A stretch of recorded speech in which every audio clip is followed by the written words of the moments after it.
नमस्कार दोस्तों, the crime story में आपका एक बार फिर से स्वागत है। आज हम आपके साथ एक और बेहद खौफनाक मामले पर गहराई से नजर डालने जा रहे हैं, जिसे सती साहू केस के नाम से जाना जाता है। इस रोंगटे खड़े कर देने वाली घटना की शुरुआत होती है छत्तीसगढ़ के बिलासपुर जिले से, जहां सकरी थाना क्षेत्र पड़ता है। ये बात है साल 2023 के शुरुआती महीनों की, करीब जनवरी और फरवरी के आसपास की। उन दिनों मार्केट में बड़ी तादाद में 200 और 500 रुपए के कुछ फेक करेंसी यानी नकली नोट सर्कुलेट होने लगे थे। इन नोटों की क्वालिटी इतनी जबरदस्त थी कि कोई आम इंसान इन्हें आसानी से पहचान ही नहीं सकता था। केवल जानकार लोग या बैंक वाले ही इनका फर्क बता सकते थे। जब कोई आम इंसान किसी बड़ी दुकान पर सामान खरीदने या बैंक में पैसे जमा करने जाता, तब जाकर इन नकली नोटों की पहचान हो पाती थी। धीरे धीरे लोकल पुलिस को भी इनपुट मिलने लगा कि उनके इलाके में बड़े पैमाने पर फेक करेंसी सर्कुलेट हो रही है। इसके बाद पुलिस की anti crime and cyber unit ACCU पूरी तरह से अपनी जांच में जुट गई।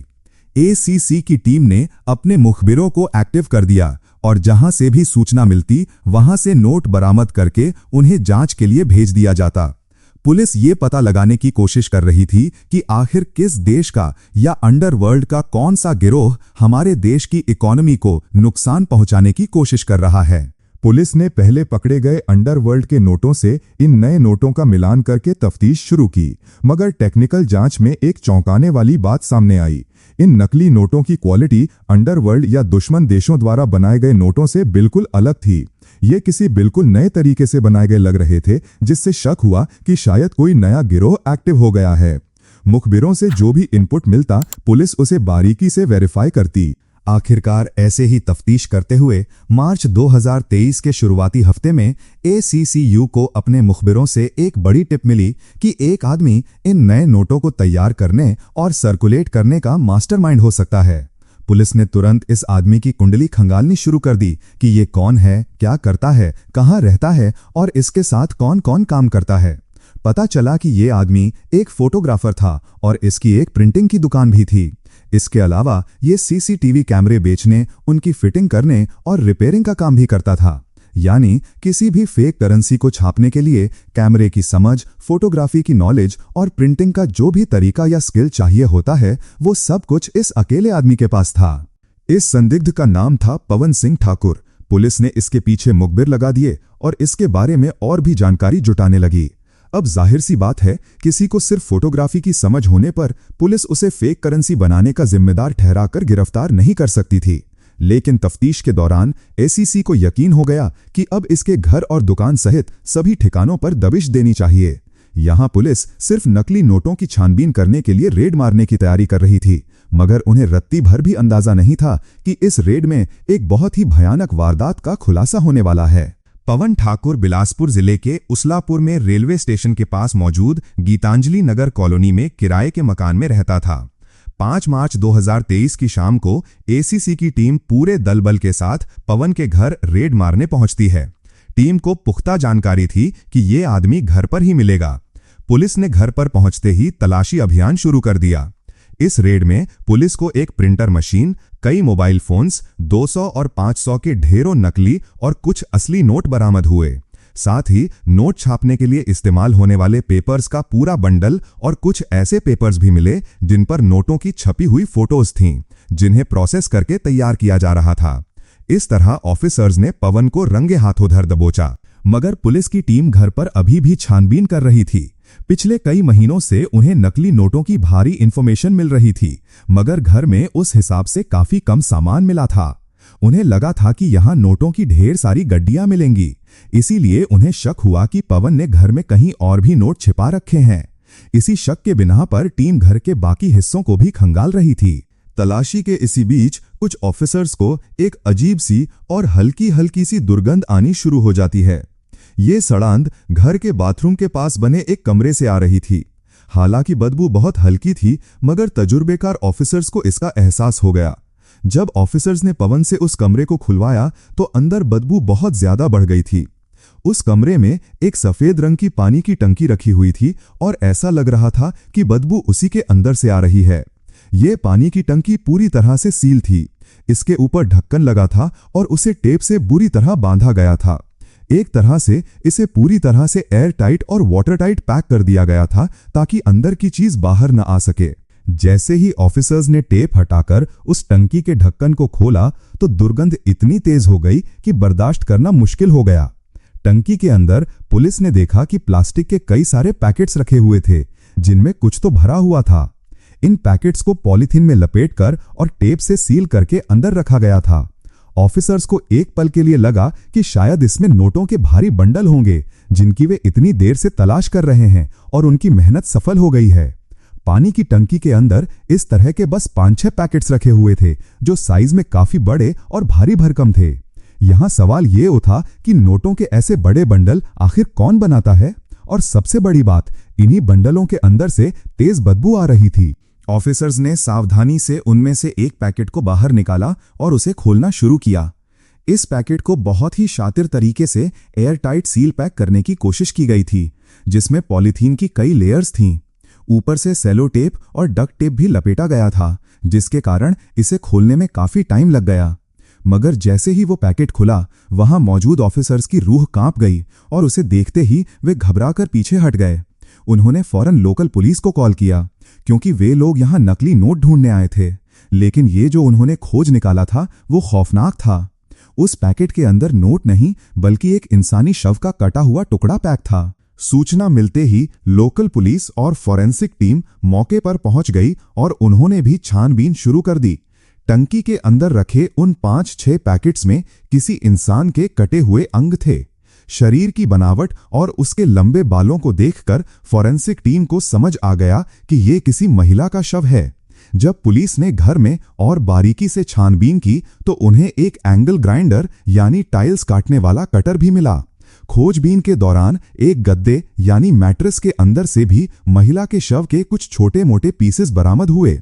कातिल ने बड़े टुकड़ों को सील पैक करके पानी की टंकी में रखा था, छोटे टुकड़ों को गद्दे के अंदर छिपाया था और कुछ टुकड़ों को जलाने की भी कोशिश की गई थी। अब पुलिस ने घर से पकड़े गए संदिग्ध पवन सिंह ठाकुर को सीधा थाने ले जाकर पूछताछ शुरू कर दी। मगर ये आदमी लगातार सारी चीजों से इनकार कर रहा था और कह रहा था कि उसे इस शव के बारे में कुछ भी पता नहीं है। उसका कहना था कि वो तो यहाँ सिर्फ किराए पर रहता है और उसका पूरा दिन अपनी दुकान पर और बाहर ही बीत जाता है। पुलिस ने घर के मकान मालिक का भी पता लगाकर उनसे पूछताछ की, मगर उन्हें भी इस शव के बारे में कोई जानकारी नहीं थी। इस पेचीदा केस की तफ्तीश करने के लिए पुलिस की कई सारी टीम्स बनाई गईं। उन टुकड़ों को देखकर साफ लग रहा था कि उनकी कंडीशन बहुत खराब थी। वे सड़ रहे थे और कई महीनों से यहाँ पर पड़े रहे होंगे। पुलिस को हैरानी इस बात की थी कि पवन ठाकुर को तो फेक करेंसी छापते हुए उसी घर से रंगे हाथों पकड़ा गया था जहां से ये कई महीने पुराने टुकड़े मिले। जब पुलिस को हल्की हल्की बदबू आ सकती है तो क्या पवन या आसपास के पड़ोसियों को ये दुर्गंध नहीं आई थी? चूंकि पवन ही सबसे ज्यादा संदिग्ध लग रहा था, पुलिस ने इसके बैकग्राउंड के बारे में पूरी जन्मपत्री निकालनी शुरू कर दी। आखिर ये आदमी कौन है, इसका असली घर कहाँ है, इसके परिवार में कौन कौन है और इसे फेक करेंसी छापने का आइडिया कहां से मिला? पता चला कि पवन सिंह ठाकुर मूल रूप से बिलासपुर जिले के तखतपुर तहसील के पदारिया गांव का रहने वाला था। पढ़ाई के बाद उसने फोटोग्राफी, प्रिंटिंग और कैमरा रिपेयरिंग का काम सीखा और अपनी खुद की दुकान खोल ली थी। फोटोग्राफी के इसी काम के दौरान करीब 10 साल पहले यानी 2012-13 में उसकी मुलाकात सती साहू नाम की एक लड़की से हुई जो बिलासपुर के मुंगेली इलाके की रहने वाली थी।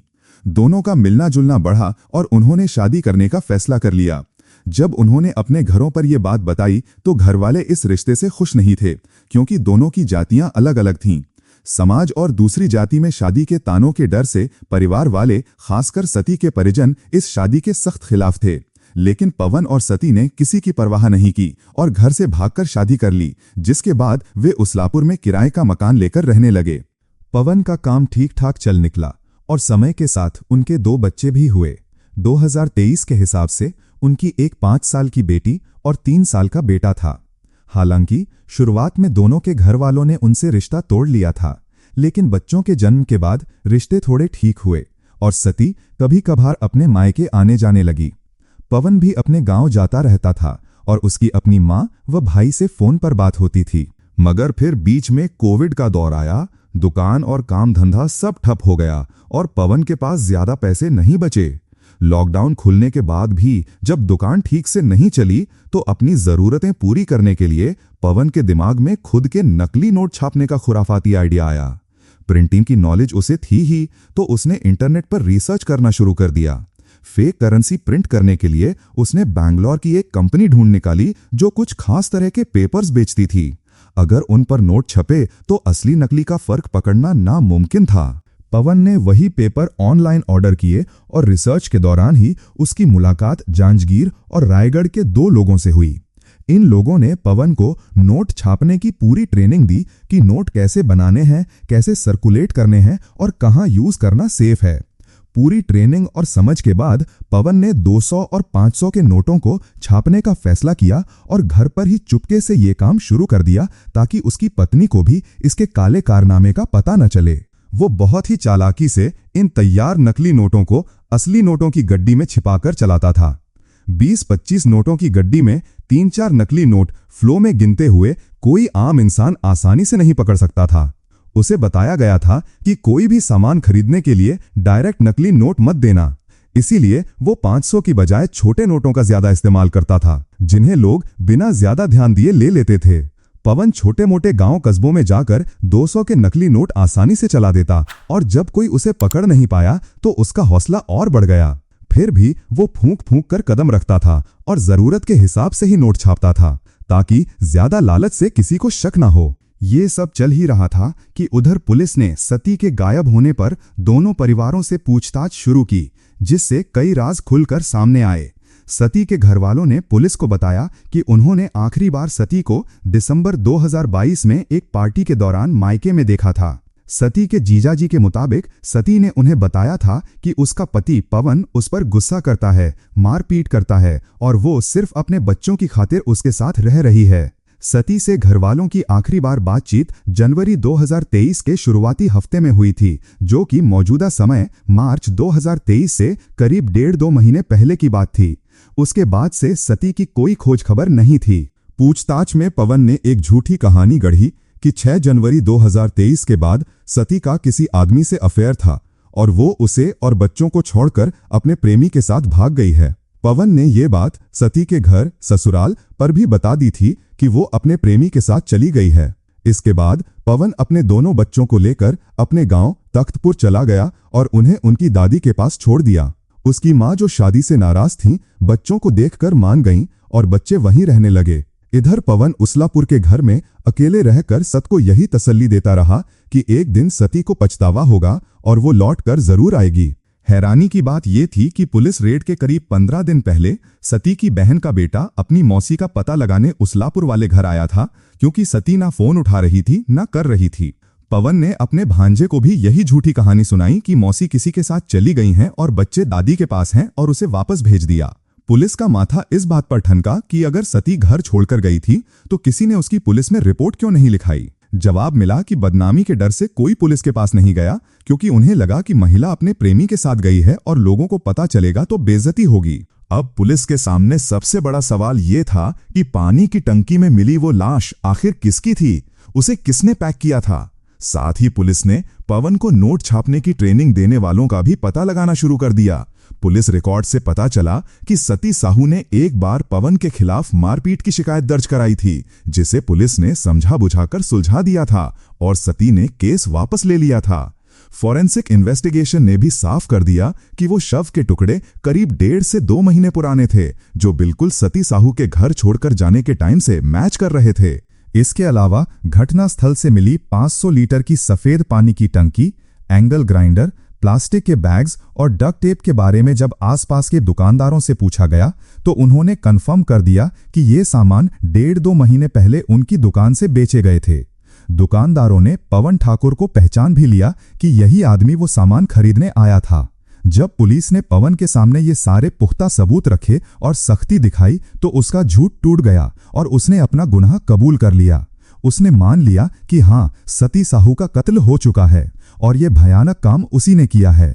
जिस आदमी ने सबके खिलाफ जाकर प्रेम विवाह किया था, वही अपनी पत्नी का कातिल निकला। पवन ने बताया कि पैसों के लालच में जब वो नकली नोट छापने लगा था तो उसे शक हुआ कि उसकी पत्नी सती का किसी और के साथ अफेयर चल रहा है और वो पीछे से फोन पर बात करती है। हालांकि सती इस बात से इनकार करती थी, मगर इसी वजह से उनके बीच झगड़े होने लगे और पवन उस पर हाथ उठाने लगा। 6 जनवरी 2023 की शाम को जब बच्चे बाहर खेल रहे थे तो अफेयर की बात को लेकर पति पत्नी में फिर से झगड़ा हुआ। गुस्से में आकर पवन ने सती का गला दबा दिया, जिससे कुछ ही देर में उसकी मौत हो गई। अब लाश को ठिकाने लगाने के लिए वो मार्केट गया और टाइल्स काटने वाला एंगल ग्राइंडर खरीद लाया। उसने पहले एक पैर को काटकर छत पर ले जाकर जलाने की कोशिश की, मगर घनी आबादी वाले इलाके में धुएं और दुर्गंध से भांडा फूटने का डर था, इसलिए उसने आग बुझा दी।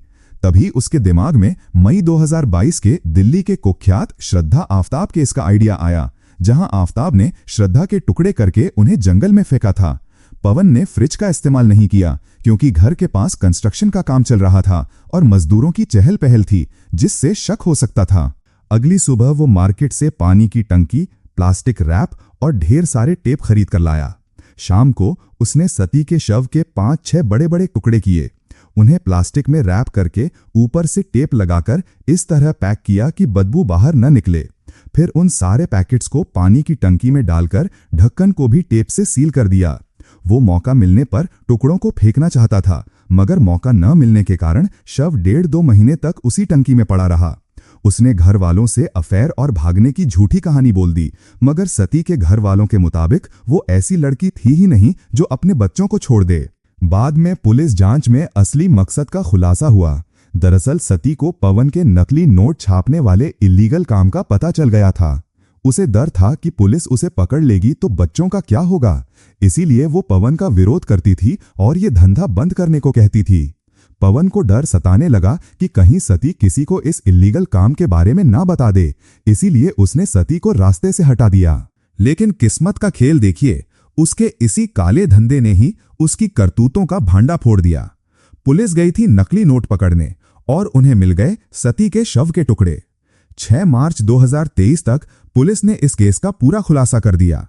पवन ठाकुर के ऊपर हत्या, सबूत मिटाने और फेक करेंसी छापने की कई धाराओं के तहत केस दर्ज हुआ और पुलिस ने उसे जेल भेज दिया।